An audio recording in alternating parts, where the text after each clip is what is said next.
மத்தேயு 20 அதிகாரம். பரலோக ராஜ்யம் வீட்டஜமானாகிய ஒரு மனுஷனுக்கு ஒப்பாயிருக்கிறது. அவன் தன் திராட்சை தோட்டத்துக்கு வேலையாட்களை அமர்த்த அதிகாலையிலே புறப்பட்டான்.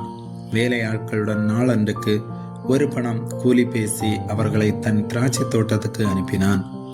3ஆம் மணி வேளையிலும் அவன் புறப்பட்டு போய் கடை தெருவிலே சும்மா நிற்கிற வேறு சிலரை கண்டு, நீங்களும் திராட்சை தோட்டத்துக்கு போங்கள், நியாயமானபடி உங்களுக்கு கூலி கொடுப்பேன் என்றான்.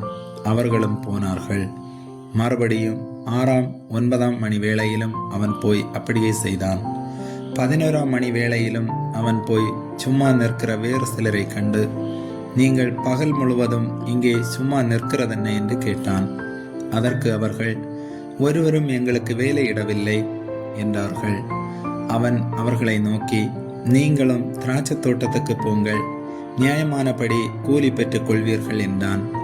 சாயங்காலத்தில் திராட்சை தோட்டத்துக்கு எஜமான் தன் காரியக்காரனை நோக்கி, பிந்தி வந்தவர்கள் தொடங்கி முந்தி வந்தவர்கள் வரைக்கும் அவர்களுக்கு கூலி கொடு என்றான். அப்பொழுது 11ஆம் மணி வேளையில் வேலை அமர்த்தப்பட்டவர்கள் வந்து ஆளுக்கு ஒவ்வொரு பணம் வாங்கினார்கள். முந்தி அமர்த்தப்பட்டவர்கள் வந்து தங்களுக்கு அதிக கூலி கிடைக்கும் என்று எண்ணினார்கள். அவர்களும் ஆளுக்கு ஒவ்வொரு பணம் வாங்கினார்கள். வாங்கி கொண்டு வீட்டெஜமானை நோக்கி, பிந்தி வந்தவர்களாகிய இவர்கள் 1 மணி நேரம் மாத்திரம் வேலை செய்தார்கள்.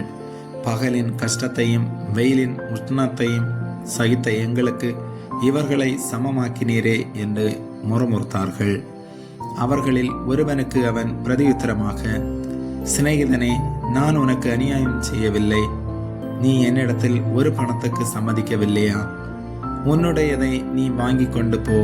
உனக்கு கொடுத்தது போல பிந்தி வந்தவனாகிய இவனுக்கும் கொடுப்பது என்னுடைய இஷ்டம்.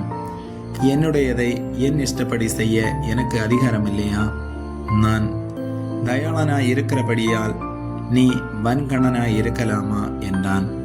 இவ்விதமாக பிந்தினோர் முந்தினோராயும் முந்தினோர் பிந்தினோராயும் இருப்பார்கள். அழைக்கப்பட்டவர்கள் அநேகர், தெரிந்து கொள்ளப்பட்டவர்களோ சிலர் என்றார். இயேசு எருசலேமுக்கு போகும்போது வழியிலே 12 சீசரையும் தனியே அழைத்து, இதோ எருசலேமுக்கு போகிறோம், மனுஷகுமாரன் பிரதான ஆசாரியரிடத்திலும் வேதபாரகரிடத்திலும் ஒப்பு கொடுக்கப்படுவார். அவர்கள் அவரை மரண ஆக்கினைக்குள்ளாக தீர்த்து அவரை பரியாசம் பண்ணவும், வாரினால் அடிக்கவும், சிலுவையில் அறையவும் புறஜாதியாரிடத்தில் ஒப்பு கொடுப்பார்கள். ஆகிலும் 3ஆம் நாளிலே அவர் உயிரோடு எழுந்திருப்பார் என்றார். அப்பொழுது செபதேயுவின் குமாரருடைய தாய் தன் குமாரரோடு கூட அவரிடத்தில் வந்து அவரை பணிந்து கொண்டு, உம்மிடத்தில் ஒரு விண்ணப்பம் பண்ண வேண்டும் என்றாள். அவர் அவளை நோக்கி, உனக்கு என்ன வேண்டும் என்று கேட்டார். அதற்கு அவள், உம்முடைய ராஜ்யத்திலே என் குமாரராகிய இவ்விரண்டு பேரில் ஒருவன் உமது வலது பரிசத்திலும் ஒருவன் உமது இடது பரிசத்திலும் உட்கார்ந்திருக்கும்படி அருள் செய்ய வேண்டும் என்றாள். இயேசு பிரதியுத்தரமாக, நீங்கள் கேட்டுக்கொள்ளுகிறது என்னது என்று உங்களுக்கு தெரியவில்லை. நான் குடிக்கும் பாத்திரத்தில் நீங்கள் குடிக்கவும் நான் பெறும் ஸ்தானத்தை நீங்கள் பெறவும் உங்களால் கூடுமா என்றார். அதற்கு அவர்கள் கூடும் என்றார்கள். அவர் அவர்களை நோக்கி, என் பாத்திரத்தில் நீங்கள் குடிப்பீர்கள், நான் பெறும் ஸ்நானத்தையும் நீங்கள் பெறுவீர்கள். ஆனாலும் என் வலது பாரிசத்திலும் என் இடது பாரிசத்திலும் உட்கார்ந்திருக்கும்படி என் பிதாவினால் எவர்களுக்கு ஆயத்தம் பண்ணப்பட்டிருக்கிறதோ அவர்களுக்கே அல்லாமல் மற்றொருவருக்கும் அதை அருள்வது என் காரியமல்ல என்றார். மற்ற 10 பேரும் அதை கேட்டு அந்த 2 சகோதரர் பேரிலும் எரிச்சலானார்கள்.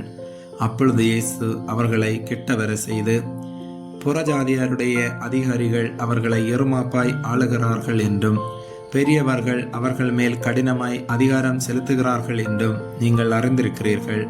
உங்களுக்குள்ளே அப்படி இருக்கலாகாது. உங்களில் எவனாகிலும் பெரியவனாய் இருக்க விரும்பினால் அவன் உங்களுக்கு பணிவிடைக்காரனாய் இருக்க கடவன்.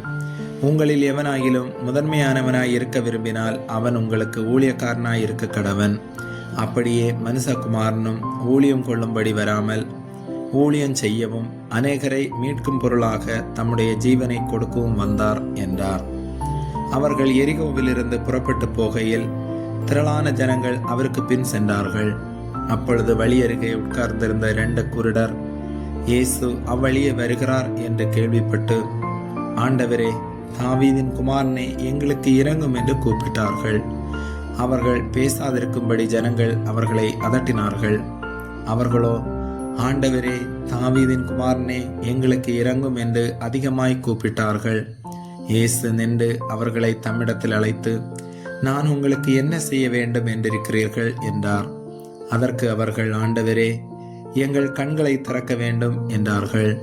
இயேசு மனதுருகி அவர்கள் கண்களை தொட்டார். உடனே அவர்கள் பார்வையடைந்து அவருக்கு பின் சென்றார்கள். ஆமேன்.